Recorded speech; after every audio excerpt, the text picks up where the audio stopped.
일본에서 살다가 한국 아파트로 이주한 38살 미혼 여성. 그녀가 겪은 일은 일본 전역을 충격에 빠뜨렸습니다. 도쿄에서 15년간 혼자 살며 이웃 얼굴 한 번 본 적 없던 그녀가 한국에 와서 처음으로 경험한 것들. 엘리베이터에서 처음 보는 사람이 건넨 한마디, 단지 내 커뮤니티에서 느낀 소속감, 그리고 전혀 예상치 못한 만남까지. 그녀는 왜 모든 것을 버리고 한국행을 선택했을까요? 일본 여성들 사이에서 폭발적으로 늘어나는 한국 장기 체류, 그 이유가 단순히 K-팝 때문만이 아니라는 걸 아시나요? 이 영상을 끝까지 보시면 일본 여성들이 한국을 선택하는 진짜 이유를 알게 되실 겁니다. 영상 시작 전 구독과 좋아요, 알림 설정까지 부탁드려요. 여러분의 응원이 더 좋은 이야기를 만드는 힘이 됩니다. 그럼 지금부터 그녀의 이야기를 시작하겠습니다. 안녕하세요. 저는 사토 유키입니다. 도쿄의 한 종합상사에서 해외 영업을 담당하고 있는 38살 미혼 여성이죠. 도쿄에서 혼자 지낸 지도 어느새 15년이 넘었습니다. 대학 졸업 후 곧바로 취직해서 쉴 틈 없이 달려왔는데 어느 순간 주위를 둘러보니 동기들은 모두 결혼해서 아이를 낳고 저만 홀로 남아있더군요. 회사에서는 사토 씨 아직도 혼자야?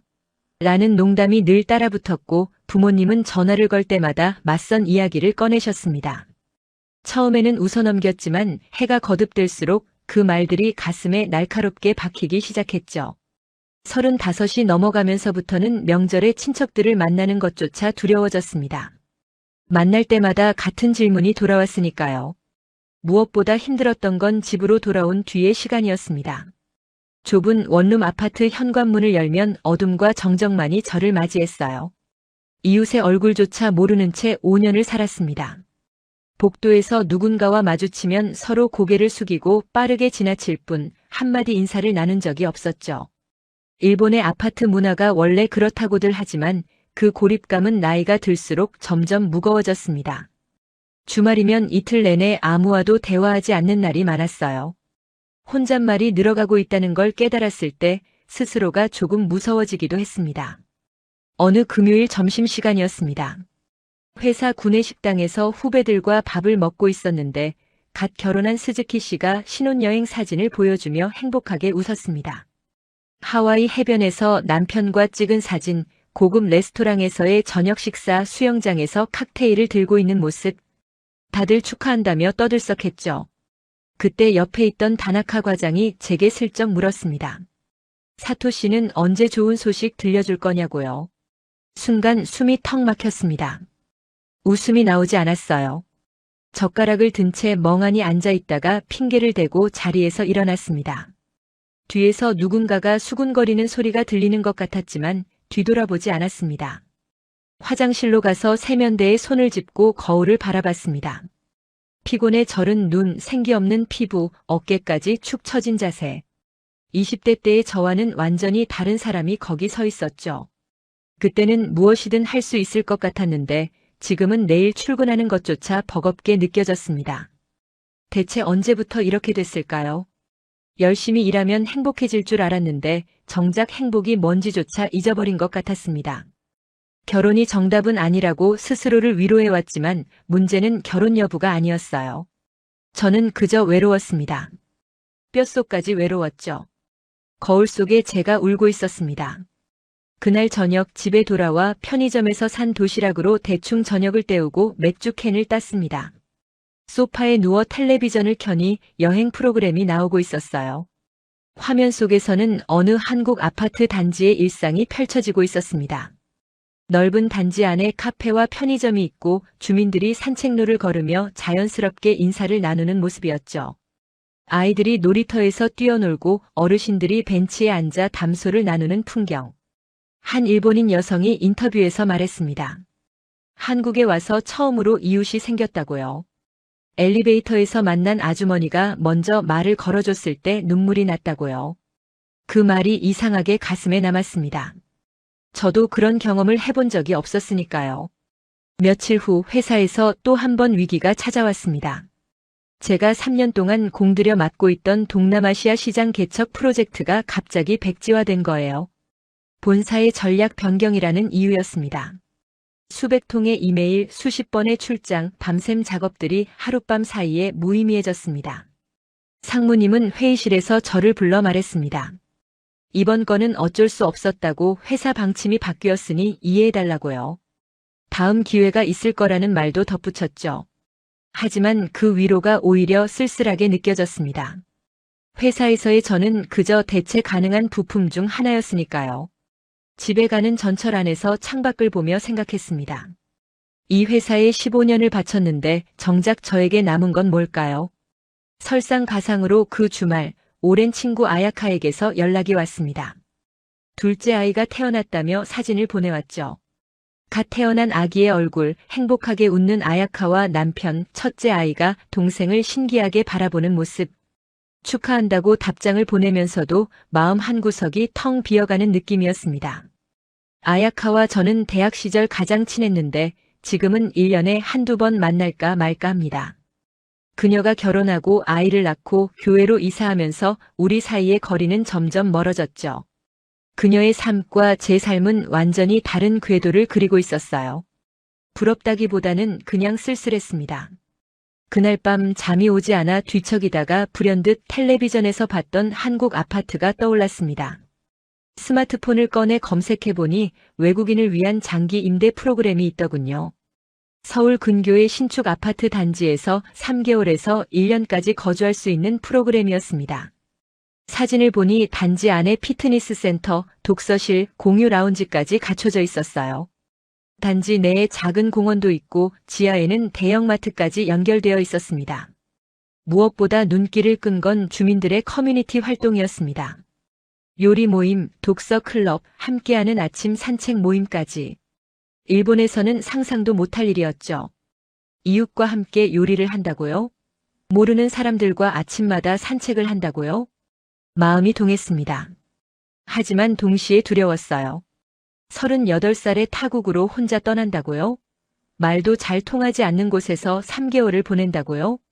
회사는 어떻게 하고요? 미친 짓처럼 보였습니다. 부모님이 알면 뭐라고 하실까? 회사 동료들은 또 수군거리겠죠. 하지만 그 순간 화장실 거울 속에서 봤던 지친 제 얼굴이 떠올랐습니다. 눈물 자국이 남아있던 그 얼굴. 이대로 10년을 더 살면 저는 어떻게 될까요? 같은 회사, 같은 원룸, 같은 외로움 속에서 50대가 되어 있겠죠. 그때도 여전히 편의점 도시락을 먹으며 혼자 텔레비전을 보고 있을까요? 밤새 고민했습니다. 창밖으로 동이 틀 무렵 저는 결심했습니다. 회사에 3개월 휴직을 신청하기로요. 안 되면 그만두면 되지. 어차피 대체 가능한 부품이니까. 신청서를 작성하기 시작했습니다. 손이 떨렸지만 멈추지 않았습니다. 38회 인생에서 처음으로 저만을 위한 선택을 하는 것 같았습니다. 휴직 신청서를 제출한 다음 날 상무님이 저를 불렀습니다. 무슨 일이냐고 갑자기 왜 3개월이나 쉬겠다는 거냐고 물으셨죠. 저는 솔직하게 말씀드렸습니다. 번아웃이 왔다고 재충전할 시간이 필요하다고요. 상무님은 한참 동안 저를 바라보시다가 한숨을 쉬며 말씀하셨습니다. 사토 씨가 15년 동안 열심히 한 건 아니까 이번 한 번은 봐주겠다고요. 단 복귀하면 더 열심히 해야 한다는 조건이었습니다. 고개를 숙여 감사하다고 인사했지만 속으로는 복귀할지 말지조차 확신이 없었습니다. 부모님께 전화를 드리는 건 더 어려웠습니다. 어머니는 제 말을 듣자마자 당황하셨어요. 한국에 왜 가느냐고 거기서 뭘 하겠다는 거냐고 연달아 물으셨죠. 아버지는 전화기를 빼앗으시더니 냉정하게 말씀하셨습니다. 38배 그런 철없는 짓을 하면 어떡하냐고 결혼은 언제 할 거냐고요. 저는 조용히 대답했습니다. 지금 아니면 평생 못 갈 것 같다고요. 전화기 너머로 긴 침묵이 흘렀습니다. 결국 어머니가 한숨을 쉬며 말씀하셨어요. 알아서 하라고 대신 꼭 연락하라고요. 그게 부모님과의 마지막 대화였습니다. 출발 전까지 더 이상 전화가 오지 않았죠. 회사 동료들의 반응은 예상대로였습니다. 점심시간에 휴직 소식이 퍼지자 다들 수군거렸어요. 사토 씨가 드디어 포기했다느니 저러다 결혼도 못하고 늙겠다느니 하는 말들이 들렸습니다. 직접 들은 건 아니지만 화장실에서 우연히 후배들의 대화를 엿듣게 됐죠. 속이 쓰렸습니다. 하지만 이상하게도 그 말들이 제 결심을 더 단단하게 만들었어요. 누구도 기대하지 않는 인생이기에 저는 더 자유롭게 움직일 수 있었습니다. 잃을 것도 없었으니까요. 출발 이틀 전 친구 아야카가 갑자기 연락해 왔습니다. 한국 간다는 소식을 어디서 들었는지 걱정된다며 점심을 같이 먹자고 했어요. 오랜만에 만난 아야카는 예전과 달리 많이 지쳐 보였습니다. 육아가 힘들다고 잠을 못 자서 미칠 것 같다고 하소연했죠. 그러다 갑자기 제 손을 잡으며 말했습니다. 오히려 부럽다고 자기도 혼자만의 시간이 있으면 좋겠다고요. 그 말이 의외였습니다. 저는 아야카의 삶이 부러웠는데 아야카는 제 삶이 부러웠던 거예요. 누구나 자기만의 외로움이 있다는 걸 그때 처음 깨달았습니다. 한국행 비행기 표를 예매하면서 손이 떨렸습니다. 김포공항으로 가는 편도 티켓. 돌아오는 표는 일부러 끊지 않았어요. 3개월 후에 제가 어떤 마음일지 알 수 없었으니까요. 짐을 쌀 때도 이상한 기분이었습니다. 15년 동안 모은 물건들을 보니 정작 꼭 필요한 건 별로 없더군요. 옷 몇 벌, 노트북, 좋아하는 책 2권. 캐리어 하나에 다 들어갔습니다. 이게 제 인생의 전부인가 싶어 씁쓸했지만 동시에 홀가분하기도 했어요. 출발 당일 아침 원룸을 나서며 문 앞에서 잠시 멈췄습니다. 5년 동안 살았지만 정든 구석이 하나도 없는 공간이었죠. 이웃집 문은 굳게 닫혀 있었고 복도에는 저밖에 없었습니다. 마지막으로 한번 뒤돌아보고 엘리베이터를 탔어요. 로비에서 관리인 아저씨와 마주쳤는데 그분도 제가 이 건물에 산다는 걸 모르시는 것 같았습니다. 목례만 하고 지나쳤죠. 이게 도쿄에서의 마지막 순간이었습니다. 나리타 공항까지 가는 전철 안에서 창밖을 바라봤습니다. 익숙한 풍경들이 스쳐 지나갔어요. 매일 지나던 역, 늘 사람들로 붐비는 신주쿠 높이 솟은 빌딩 숲. 이 도시에서 15년을 살았는데 정작 이 도시가 제 고향처럼 느껴진 적은 한 번도 없었습니다. 저는 그저 수백만 명 중 하나로 익명의 삶을 살아왔을 뿐이죠. 그래서 더 떠나고 싶었는지도 모릅니다. 어딘가에서는 제가 누군지 아는 사람이 생기길 바랐으니까요. 공항에 도착해서 체크인을 하고 출국장으로 들어갔습니다. 면세점을 지나 탑승구 앞 의자에 앉았을 때 갑자기 심장이 빠르게 뛰기 시작했어요. 정말 가는 거구나. 돌이킬 수 없구나. 두려움과 설렘이 뒤섞인 묘한 감정이었습니다. 옆자리에 앉은 젊은 커플이 행복하게 웃으며 여행 계획을 이야기하고 있었어요. 저는 혼자였지만 이상하게 외롭지 않았습니다. 처음으로 제 선택을 했다는 사실이 저를 단단하게 만들어 주었으니까요. 비행기가 이륙하는 순간 창문 너머로 도쿄가 점점 작아지는 게 보였습니다. 빌딩들이 점이 되고 도시가 지도처럼 펼쳐졌어요. 저 아래 어딘가에 제가 살던 원룸이 있고 제가 다니던 회사가 있겠죠. 하지만 이미 그곳은 제 삶이 아닌 것 같았습니다. 구름 위로 올라오니 하늘이 끝없이 펼쳐졌어요. 2시간 남짓한 비행. 그 짧은 시간이 제 인생을 완전히 바꿔놓을 줄은 그때는 몰랐습니다. 김포공항에 도착했을 때는 오후 3시였습니다. 입국 심사를 마치고 공항 로비로 나오니 한글 간판들이 눈에 들어왔어요. 낯선 언어, 낯선 냄새, 낯선 공기. 하지만 이상하게 불안하지 않았습니다. 오히려 가슴이 뛰었죠. 공항에서 아파트 단지까지 가는 버스를 탔는데 창밖 풍경이 신기했습니다. 도쿄와는 확실히 달랐어요. 도로가 더 넓고 건물들 사이에 공간이 많았습니다. 무엇보다 사람들의 표정이 달라 보였어요. 물론 착각일 수도 있지만 어딘가 더 여유로워 보였습니다. 버스에서 내려 아파트 단지 입구에 섰을 때 저도 모르게 탄성이 나왔습니다. 사진으로 보던 것보다 훨씬 컸어요. 높은 건물들이 하늘을 찌를 듯 솟아 있었고 단지 안으로 이어지는 길에는 가로수가 줄지어 서 있었습니다.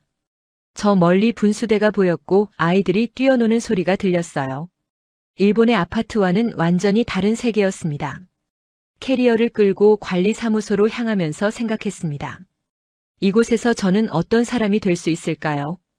관리사무소에서 열쇠를 받고 호수를 확인했습니다. 23층 2307호. 엘리베이터를 타고 올라가는데 중간에 한 아주머니가 탑승하셨어요. 저를 보더니 대뜸 물으셨습니다. 새로 이사 오셨냐고요? 일본어 억양이 섞인 제 한국어가 어색했을 텐데 아주머니는 전혀 신경 쓰지 않으시는 것 같았어요. 환영한다며 활짝 웃으시더니 자기 집에 놀러 오라고 하셨습니다. 도쿄에서는 상상도 못할 일이었죠. 엘리베이터에서 만난 처음 보는 사람이 집에 놀러 오라니요. 당황스러웠지만 기분은 나쁘지 않았습니다. 제 방 문을 열고 들어갔을 때 작은 탄성이 나왔습니다. 생각보다 넓었어요. 원룸이 아니라 방이 2개인 구조였고 거실에는 큰 창문이 있었습니다. 창문 너머로 단지 전체가 내려다 보였어요. 저 멀리 산도 보였습니다. 도쿄의 좁은 원룸에서는 하늘조차 제대로 볼 수 없었는데 여기서는 세상이 훤히 열려있는 느낌이었죠. 발코니로 나가 난간에 기대어 섰습니다. 바람이 시원했고 어디선가 음식 냄새가 풍겨왔어요. 저녁 준비를 하는 집들이 많은 것 같았습니다. 짐을 풀고 근처를 둘러보기로 했습니다. 엘리베이터를 타고 1층으로 내려가니 상가가 바로 연결되어 있었어요. 편의점, 카페, 미용실, 세탁소, 작은 슈퍼마켓까지. 생활에 필요한 모든 게 단지 안에 있었습니다. 일본에서는 생필품을 사려면 역 근처까지 나가야 했는데 여기서는 엘리베이터만 타면 됐죠. 편의점에 들어가 삼각김밥과 음료수를 샀습니다. 계산하는 직원이 친절하게 웃으며 또 오세요라고 인사했어요. 일본 편의점에서는 들어본 적 없는 말이었습니다. 단지 안산책로를 걸어봤습니다. 해가 지기 시작하는 시간이라 산책하는 사람들이 많았어요. 노부부가 손을 잡고 걷고 엄마가 유모차를 밀며 전화 통화를 하고 중학생쯤 되어 보이는 아이들이 자전거를 타며 지나갔습니다. 그런데 신기한 건 서로 모르는 사람들끼리도 가볍게 인사를 나눈다는 거였어요. 눈이 마주치면 고개를 까딱이거나 안녕하세요라고 말하는 거죠. 저도 몇 번 인사를 받았습니다. 어색했지만 기분이 좋았어요. 누군가가 제 존재를 인식하고 있다는 사실이 위로가 됐습니다. 산책로 끝에 작은 놀이터가 있었습니다. 벤치에 앉아 아이들이 노는 모습을 바라봤어요. 그네를 타는 아이, 미끄럼틀을 오르는 아이, 모래놀이를 하는 아이. 그 옆에서는 엄마들이 모여 이야기를 나누고 있었습니다. 웃음소리가 끊이지 않았어요. 저런 모습이 일상인 거구나 하는 생각이 들었습니다. 도쿄에서의 제 일상과는 너무나 달랐죠. 저는 퇴근 후 편의점에서 도시락을 사서 혼자 먹고 텔레비전을 보다 잠들고 다음 날 또 출근하는 게 전부였으니까요. 저녁이 되어 피트니스 센터를 찾아갔습니다. 단지 내에 있다길래 가봤는데 시설이 정말 좋았어요. 러닝머신, 자전거, 웨이트 기구들이 최신식이었고 요가실과 필라테스실도 따로 있었습니다. 무엇보다 주민들이 입주민 카드만 있으면 무료로 이용할 수 있다는 게 놀라웠어요. 일본에서는 헬스장 월 회비가 10,000엔이 넘었는데 말이죠. 러닝머신에서 30분 정도 걸으며 창밖을 바라봤습니다. 단지에 하나둘 불이 켜지고 있었어요. 각 집마다 가족들이 저녁을 먹고 있겠죠. 저도 언젠가 저런 일상을 가질 수 있을까요? 운동을 마치고 나오는데 한 남자가 인사를 건넸습니다. 42살쯤 되어 보이는 사람이었어요. 처음 보는 얼굴인데 왜 인사를 하지 하고 의아했는데 그가 웃으며 말했습니다. 엘리베이터에서 본 것 같다고요. 일본에서 오셨냐고 물었습니다. 제가 고개를 끄덕이자 반갑다며 악수를 청했어요. 자기 이름은 박준혁이고 같은 동에 산다고 했습니다. 건축 설계 일을 하는데 일본 건축에 관심이 많다며 나중에 이야기 나누고 싶다고 했어요. 당황스러웠지만 거절할 이유가 없었습니다. 연락처를 교환하고 헤어졌습니다. 방으로 돌아와 샤워를 하고 침대에 누웠습니다. 천장을 바라보며 오늘 하루를 되새겼어요. 비행기에서 내린 지 불과 몇 시간밖에 안 됐는데 벌써 여러 사람과 대화를 나눴습니다. 엘리베이터의 아주머니, 편의점 직원, 산책로에서 마주친 사람들, 그리고 피트니스 센터의 그 남자. 도쿄에서는 일주일 동안 회사 동료 외에 아무와도 대화하지 않은 적도 많았는데 말이죠. 이곳의 공기는 확실히 달랐습니다. 사람들 사이에 보이지 않는 벽이 없었어요. 밤이 깊어지자 단지가 조용해졌습니다. 하지만 무섭지 않았어요. 창밖으로 다른 집들의 불빛이 보였고 가끔 복도에서 발소리가 들렸습니다. 이웃이 있다는 느낌. 그게 이렇게 따뜻한 거였구나. 도쿄의 원룸에서는 옆집에 사람이 사는지조차 몰랐는데 여기서는 단지 전체가 하나의 마을 같았어요. 스마트폰을 꺼내 어머니께 메시지를 보냈습니다. 잘 도착했다고, 여기 정말 좋다고요. 답장은 오지 않았지만 읽음 표시가 떴습니다. 그것만으로 충분했어요. 눈을 감으며 생각했습니다. 내일은 뭘 해볼까? 단지 앞에 있다는 공원에도 가보고 싶고 근처 시장도 구경하고 싶었어요. 무엇보다 피트니스 센터에서 만난 그 남자가 왠지 신경 쓰였습니다. 건축에 관심이 많다고 했는데 어떤 사람일까요? 일본인인 제게 먼저 말을 걸다니 참 특이한 사람이라고 생각했습니다. 그렇게 한국에서의 첫날 밤이 저물었습니다. 창밖으로 별이 보였어요. 도쿄에서는 본 적 없는 별이었습니다. 한국에서의 생활이 일주일째에 접어들었습니다. 시차 적응이 필요 없어서 금방 리듬을 찾았어요. 아침 7시에 일어나 가볍게 스트레칭을 하고 단지 내 카페에서 아메리카노 한 잔을 사서 산책로를 걸었습니다. 도쿄에서는 상상도 못할 여유로운 아침이었죠. 회사 다닐 때는 알람 소리에 벌떡 일어나 허겁지겁 준비해서 10,000원 전철에 몸을 실었는데 여기서는 시간이 천천히 흐르는 것 같았어요. 새소리가 들리고 아침 햇살이 따스했습니다. 일본 본사와의 원격 근무는 생각보다 수월했습니다. 오전 9시부터 오후 4시까지 집에서 노트북을 열고 이메일을 확인하고 화상회의에 참석했어요. 시간대가 같아서 업무에 큰 지장이 없었죠. 하지만 도쿄에 있을 때와 확실히 다른 점이 있었습니다. 퇴근 후의 시간이 제 것이 됐다는 거예요. 회사에 있을 때는 퇴근해도 상사의 눈치를 봐야 했고 갑자기 호출되면 다시 돌아가야 했습니다. 하지만 여기서는 노트북을 덮는 순간 완전히 자유였어요. 어느 날 오후 노트북을 덮고 산책을 나갔습니다. 요즘 습관이 된 코스가 있었어요. 단지 내 산책로를 한 바퀴 돌고 중앙분수대 앞 벤치에 앉아 사람들을 구경하는 거죠. 그날도 벤치에 앉아 있었는데 익숙한 얼굴이 보였습니다. 피트니스 센터에서 만났던 박준혁 씨였어요. 그도 저를 발견하고 손을 흔들며 다가왔습니다. 우연이네요 하며 웃더니 옆에 앉아도 되냐고 물었습니다. 물론이죠 라고 대답했어요. 그와 이야기를 나누다 보니 시간이 금방 흘렀습니다. 그는 42살이고 이혼 경력이 있다고 했어요. 3년 전에 이혼하고 혼자 이 아파트에서 살고 있다고 했습니다. 회사는 서울 시내에 있는데 재택근무가 많아서 집에 있는 날이 더 많다고 했어요. 건축 설계 일을 하는데 특히 주거 공간 설계에 관심이 많다고 했습니다. 한국 아파트와 일본 아파트의 차이가 뭔지 아시냐고 물었어요. 제가 모르겠다고 하자 설명해 줬습니다. 한국 아파트는 단지 중심 문화라고 했어요. 단지 안에 모든 편의시설이 있고 주민들이 자연스럽게 마주치도록 설계되어 있다고요.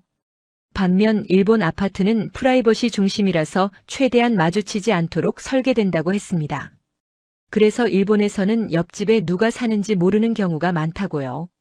그 말을 듣는데 가슴이 뻥 뚫리는 느낌이었어요. 제가 도쿄에서 느꼈던 고립감의 원인을 건축적으로 설명해 주는 것 같았습니다. 건물 구조가 사람을 외롭게 만들 수도 있다는 걸 처음 알았어요. 그 후로 준혁 씨와 자주 마주쳤습니다. 아침 산책할 때 카페에서 피트니스 센터에서 그때마다 가볍게 인사를 나누고 가끔은 함께 커피를 마시며 이야기했어요. 그는 제 일본 생활에 대해 많이 물었습니다. 왜 한국에 오게 됐냐고, 도쿄에서의 삶은 어땠냐고요. 저는 솔직하게 털어놓았습니다. 외로웠다고, 숨이 막혔다고, 그래서 도망치듯 왔다고요. 그는 고개를 끄덕이며 이해한다고 했어요. 자기도 이혼 후에 그런 기분이었다고요. 2주일째 되던 날 단지 내 커뮤니티 센터에서 요리 모임이 있다는 공지를 봤습니다. 한식 기초 수업이었어요. 호기심에 참가 신청을 했습니다. 수업 당일 센터에 가보니 10명 정도의 주민들이 모여 있었어요. 대부분 주부들이었고 저처럼 혼자 온 사람은 많지 않았습니다. 강사 선생님이 오늘 배울 메뉴는 된장찌개라고 했을 때 옆자리 아주머니가 저에게 말을 걸었어요. 일본 분이시냐고, 한국 음식 좋아하시냐고요. 네, 정말 좋아해요 라고 대답하니 활짝 웃으셨습니다. 된장찌개를 만드는 동안 아주머니들과 많은 이야기를 나눴습니다. 어디서 왔냐, 여기 살기 어떠냐, 불편한 건 없냐. 관심을 가져주는 게 느껴졌어요. 일본에서는 이런 경험이 없었습니다. 동네 모임 같은 건 존재하지도 않았고 있다 해도 저는 초대받지 못했죠. 하지만 여기서는 외국인인 제가 어색하지 않았어요. 오히려 더 친절하게 대해주는 것 같았습니다. 수업이 끝나고 다 같이 만든 된장찌개를 먹을 때 처음으로 소속감이라는 걸 느꼈습니다. 집으로 돌아와 침대에 누워 천장을 바라봤습니다. 고작 2주일인데 도쿄에서의 15년보다 더 많은 사람을 만났어요. 엘리베이터에서 인사하는 이웃들, 카페에서 마주치면 미소 짓는 직원, 요리 모임에서 알게 된 아주머니들, 그리고 준혁 씨. 이게 원래 삶이구나 하는 생각이 들었습니다. 사람은 혼자 살 수 없도록 만들어진 존재인데 도쿄에서의 저는 억지로 혼자 살고 있었던 거예요. 눈물이 날 것 같았지만 참았습니다. 슬픔이 아니라 안도의 눈물이었어요. 밤이 되어 스마트폰으로 사진을 정리했습니다. 단지 풍경, 산책로, 분수대, 오늘 만든 된장찌개. 친구 아야카에게 몇 장 보냈어요. 바로 답장이 왔습니다. 정말 좋아 보인다고 부럽다고요. 아야카는 여전히 육아에 지쳐 있는 것 같았습니다. 잠깐이라도 쉬러 오라고 말해주고 싶었어요. 하지만 그녀에게는 그럴 여유가 없겠죠. 저는 운이 좋았습니다. 잃을 게 없어서 떠날 수 있었으니까요. 그 잃을 게 없음이 이제는 새로운 시작처럼 느껴졌습니다. 한국 생활 한 달째 저는 완전히 새로운 리듬을 찾았습니다. 아침 산책, 오전 업무, 오후 운동, 저녁 독서. 도쿄에서는 상상도 못했던 규칙적인 생활이었어요. 무엇보다 달라진 건 표정이었습니다. 세면대에서 얼굴을 씻다가 거울을 보면 예전에 지친 얼굴이 아니었어요. 어딘가 생기가 돌았습니다.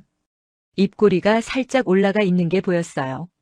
웃는 게 습관이 된 건가 하고 스스로도 놀랐습니다.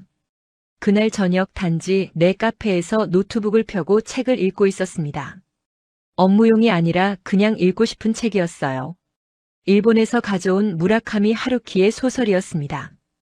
커피 향이 코끝에 닿고 잔잔한 재즈 음악이 흘렀어요. 평화로운 시간이었습니다. 그때 옆 테이블에서 익숙한 목소리가 들렸습니다. 고개를 들어보니 준혁 씨가 서 있었어요. 여기서 뭐 하세요? 하며 웃었습니다. 같이 앉아도 될까요? 하고 물었어요. 그럼요 라고 대답하니 제 맞은편에 앉았습니다. 그의 손에도 책이 들려 있었어요. 건축 관련 잡지였습니다. 책 읽는 거 좋아하시네요 라고 말하자 그가 고개를 끄덕였어요. 어릴 때부터 그랬다고 책 속에 빠지면 현실을 잊을 수 있어서 좋다고 했습니다. 저도 그렇다고 대답했어요. 도쿄에서 가장 힘들 때 책이 유일한 탈출구였다고요. 그날 우리는 3시간 동안 이야기를 나눴습니다. 카페 문 닫는 시간까지 앉아 있었어요. 처음에는 책 이야기였습니다. 좋아하는 작가, 인상 깊었던 책, 최근에 읽은 것들. 그러다 이야기가 깊어졌어요. 그가 이혼에 대해 말해줬습니다. 전 아내와는 가치관이 맞지 않았다고 했어요. 그녀는 서울 시내 고급 아파트에서 살고 싶어 했는데 자기는 교외의 넓은 공간을 원했다고요. 결국 서로 다른 방향으로 가게 됐다고 했습니다. 저도 제 이야기를 했습니다. 38살까지 결혼을 안 한 게 아니라 못한 거라고요. 일에만 빠져 살다 보니 연애할 시간이 없었고 가끔 만나는 맞선 상대와는 대화가 통하지 않았다고요. 점점 결혼이라는 게 먼 나라 이야기처럼 느껴졌다고 했습니다. 준혁 씨는 조용히 듣다가 말했어요. 결혼이 전부는 아니라고요. 결혼해도 외로운 사람은 많다고요. 자기가 그랬다고요. 그 말에 가슴이 뭉클해졌습니다. 카페 주인이 정리한다고 알려줬을 때 우리는 아쉬워하며 자리에서 일어났습니다. 밖으로 나오니 밤바람이 시원했어요. 단지 내 산책로에 가로등이 켜져 있었고 군데군데 벤치에 주민들이 앉아 이야기를 나누고 있었습니다.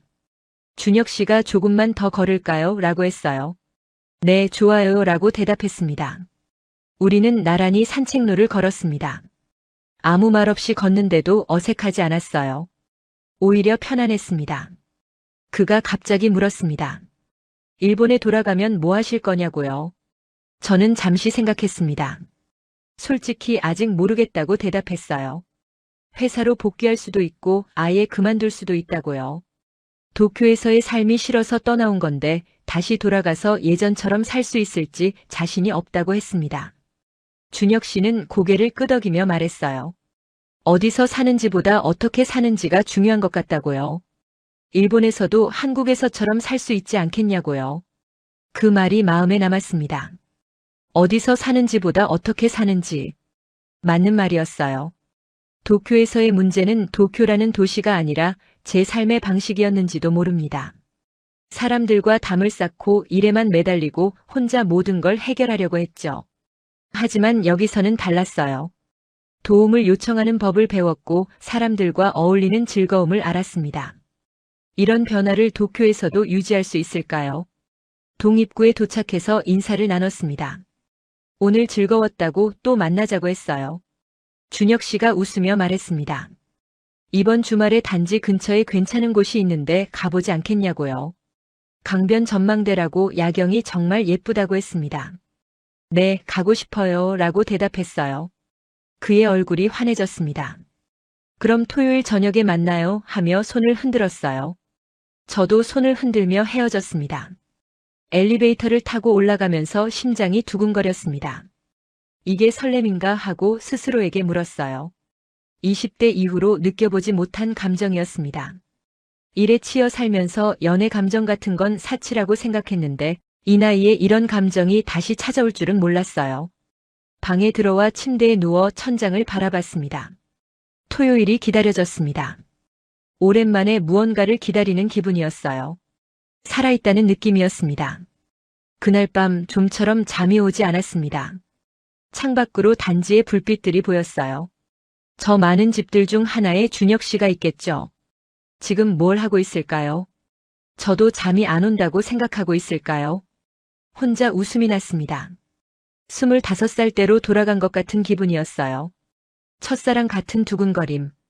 이 나이에 이런 감정을 느끼다니 부끄럽기도 하고 기쁘기도 했습니다. 새벽이 되어서야 겨우 잠이 들었습니다. 토요일 저녁이 밝았습니다. 아침부터 왠지 모르게 들떠 있었어요.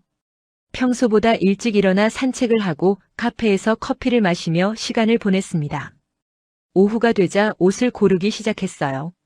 짐을 쌀 때 대충 넣어온 옷들 중에서 그나마 괜찮은 걸 골랐습니다. 일본에서 가져온 남색 원피스였어요. 거울 앞에 서서 이리저리 살펴봤습니다. 괜찮아 보였습니다. 화장도 평소보다 신경 써서 했어요. 저녁 6시 약속 장소인 단지 정문에서 준혁 씨를 만났습니다. 그도 평소와 다른 모습이었어요. 깔끔한 셔츠에 재킷을 걸치고 있었습니다. 서로를 보며 웃었어요.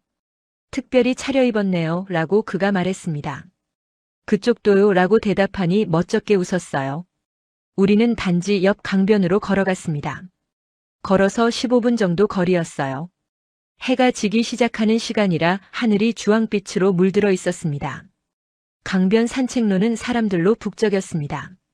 연인들이 손을 잡고 걷고 가족들이 돗자리를 펴고 앉아 있었어요. 자전거를 타는 사람, 러닝하는 사람, 악기를 연주하는 사람도 있었습니다. 활기 넘치는 풍경이었어요. 도쿄의 강변은 이렇지 않았습니다. 조용하고 쓸쓸했죠. 사람들이 있어도 각자의 세계에 갇혀있는 느낌이었어요. 하지만 여기는 달랐습니다. 모두가 같은 시간, 같은 공간을 공유하고 있는 것 같았어요. 준혁 씨가 전망대로 가자고 했습니다.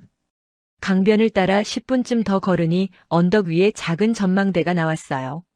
계단을 올라가니 도시 전체가 한눈에 들어왔습니다. 해가 완전히 지고 도시의 불이 켜지기 시작했어요. 빌딩들의 불빛, 강을 건너는 차들의 불빛, 다리 위의 조명. 정말 아름다웠습니다. 와 하고 탄성이 나왔어요. 준혁 씨가 어떻습니까? 하고 물었습니다. 정말 예쁘다고 데려와줘서 고맙다고 대답했어요.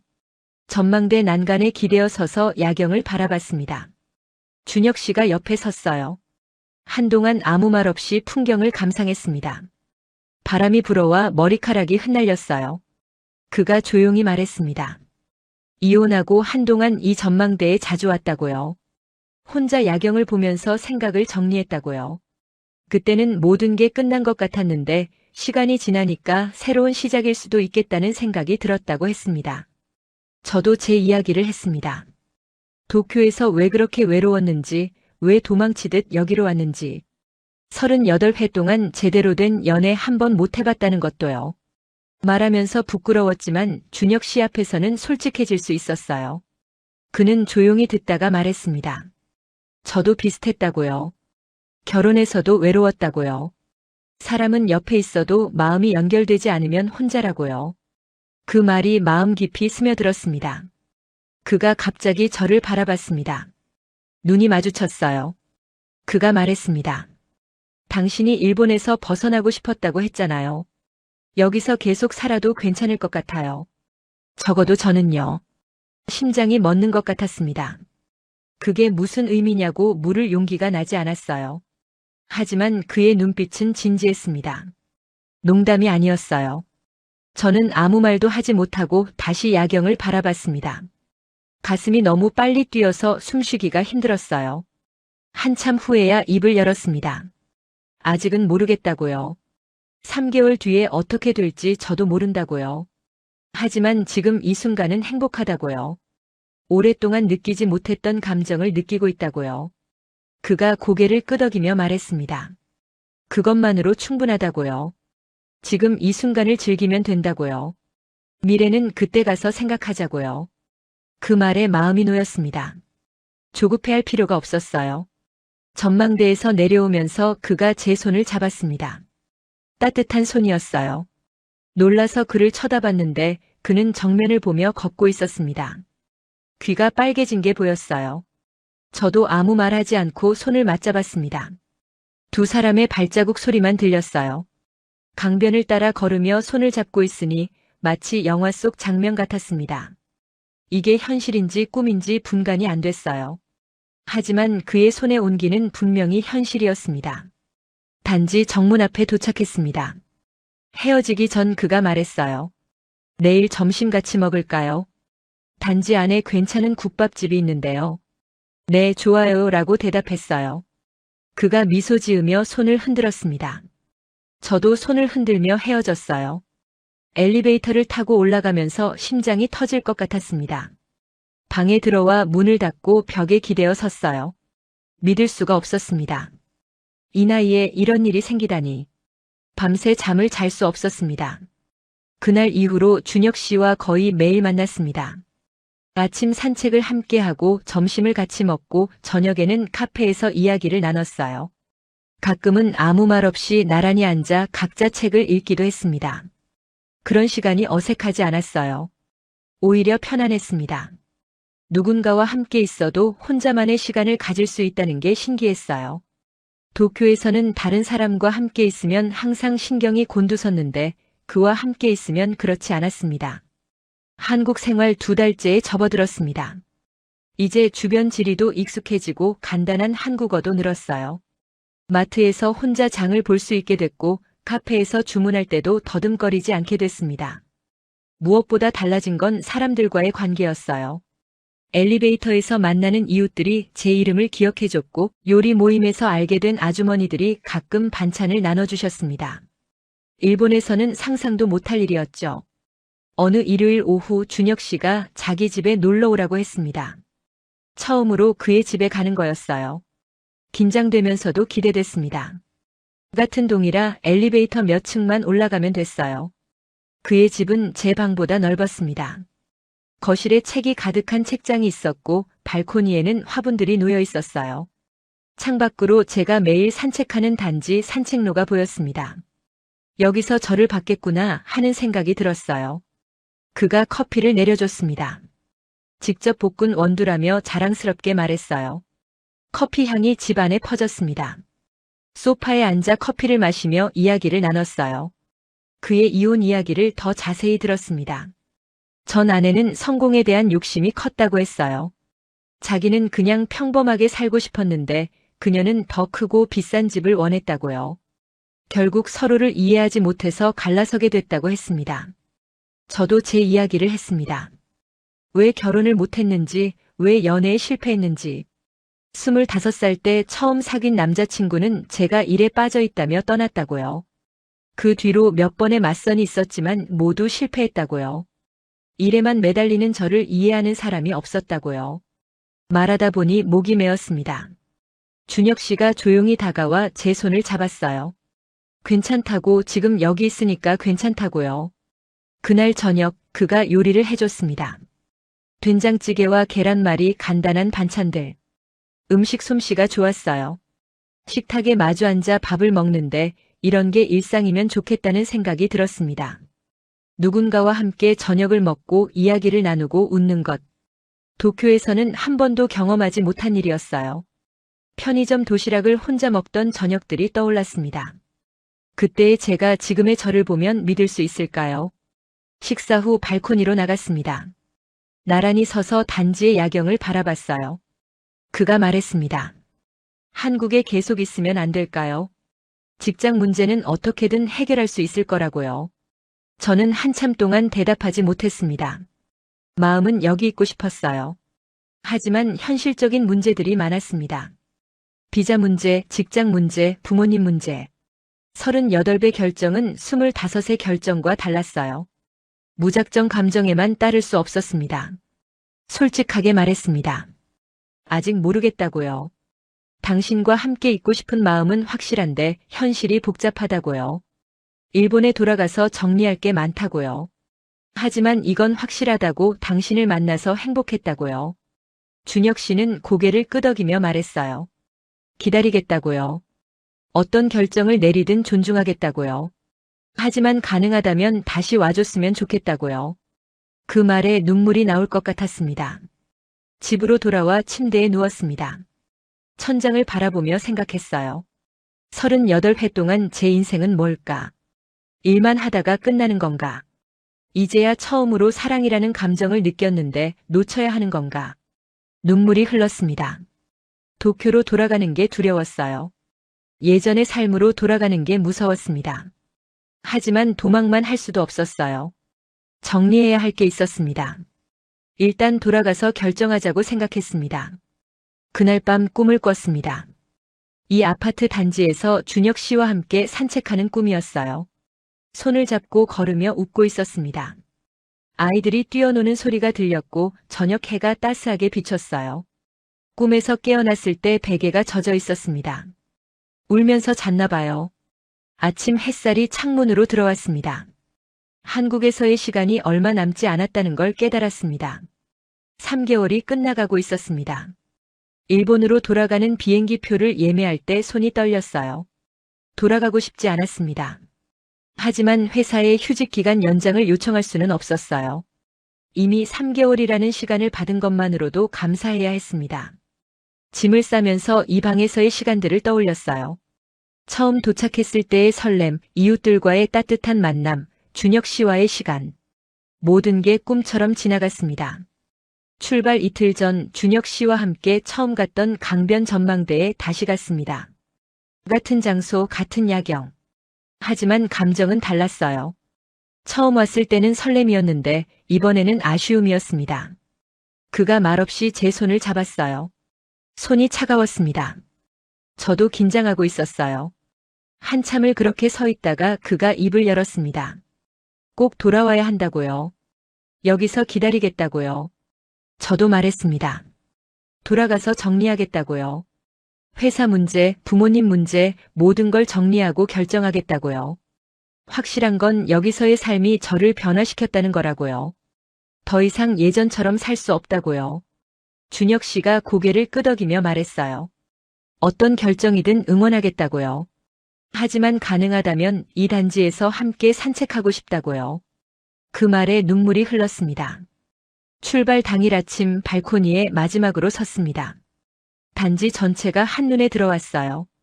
3개월 동안 매일 걸었던 산책로, 커피를 마시던 카페, 요리를 배웠던 커뮤니티 센터.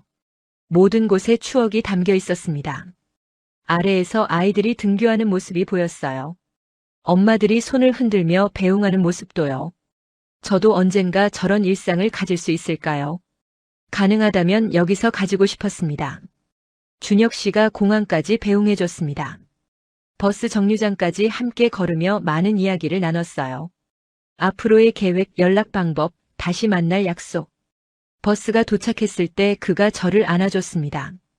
따뜻했어요. 귀에 대고 속삭였습니다. 기다리겠다고요. 저도 돌아오겠다고 약속했어요. 버스에 오르면서 창문 너머로 그가 손을 흔드는 게 보였습니다. 버스가 출발할 때까지 그 자리에 서 있었어요. 김포공항에 도착해서 체크인을 하며 생각했습니다. 3개월 전 이곳에 도착했을 때의 제가 떠올랐어요. 지치고 외롭고 모든 게 끝난 것 같았던 그때의 저. 지금의 저는 완전히 달랐습니다. 눈에 생기가 있었고 입가에 미소가 있었어요. 무엇보다 돌아올 이유가 생겼습니다. 기다려주는 사람이 있었어요. 그게 얼마나 큰 변화인지 스스로도 놀라웠습니다. 비행기가 이륙하기 전 스마트폰으로 기사를 검색했습니다. 최근 일본 20대에서 40대 여성들의 한국 장기 체류가 누적 10만 명을 넘어섰다는 기사가 있었어요. 그 숫자 속에 제가 포함된다는 게 신기했습니다. 각자의 이유가 있겠죠. K-팝이 좋아서, 한국 문화가 좋아서, 일본에서의 삶이 지쳐서. 저처럼 도망치듯 온 사람도 있을 거예요. 하지만 결과적으로 새로운 삶을 찾은 사람도 많겠죠. 비행기가 하늘로 올랐습니다. 창밖으로 서울이 점점 작아졌어요. 3개월 전과 반대 방향이었습니다. 그때는 도쿄를 떠나는 게 해방이었는데 지금은 한국을 떠나는 게 아쉬웠어요. 하지만 이건 끝이 아니었습니다. 도쿄로 돌아가서 정리해야 할 게 있었어요. 회사에 사직서를 낼지, 부모님께 어떻게 말씀드릴지, 비자 문제는 어떻게 해결할지. 생각할 게 많았지만 두렵지 않았습니다. 나리타 공항에 도착했을 때 익숙한 풍경이 눈에 들어왔어요. 3개월 전에는 떠나고 싶었던 곳인데 지금은 다른 눈으로 보였습니다. 여기서 15년을 보냈지만 진짜 제 인생이 시작된 건 한국에서였어요. 공항을 나서며 결심했습니다. 가능한 한 빨리 정리하고 돌아가겠다고요. 이번에는 도피가 아니라 선택으로 돌아가겠다고요. 함께 걸어갈 사람이 기다리고 있으니까요. 전철을 타고 도쿄 시내로 향하며 창밖을 바라봤습니다. 빌딩 숲, 붐비는 역, 무표정한 사람들. 3개월 전과 똑같은 풍경이었지만 저는 달랐어요. 이제 어디서든 행복할 수 있다는 걸 알았습니다. 중요한 건 장소가 아니라 사람이라는 것도요. 스마트폰을 꺼내 준혁 씨에게 메시지를 보냈어요. 잘 도착했다고, 곧 돌아가겠다고요. 바로 답장이 왔습니다. 기다린다고요. 그 한마디에 힘이 났습니다. 원룸에 도착해서 문을 열었습니다. 3개월 동안 비어있던 방은 먼지가 쌓여 있었어요. 창문을 열어 환기하며 생각했습니다. 이 좁은 공간에서 5년을 혼자 살았구나. 이제는 달라질 거예요. 새로운 시작을 위해 정리해야 할 게 많았습니다. 하지만 서두르지 않아도 됐어요. 기다려주는 사람이 있으니까요. 다시 만날 그날을 위해 오늘부터 하나씩 해나가기로 했습니다. 3개월간의 한국 생활은 38해의 일본 생활을 완전히 바꿔놓았습니다. 이웃의 따뜻한 인사, 커뮤니티의 활기, 그리고 사랑하는 사람과의 만남. 그녀가 한국에서 찾은 건 단순한 주거 공간이 아니었습니다. 잃어버렸던 삶의 의미 그 자체였죠.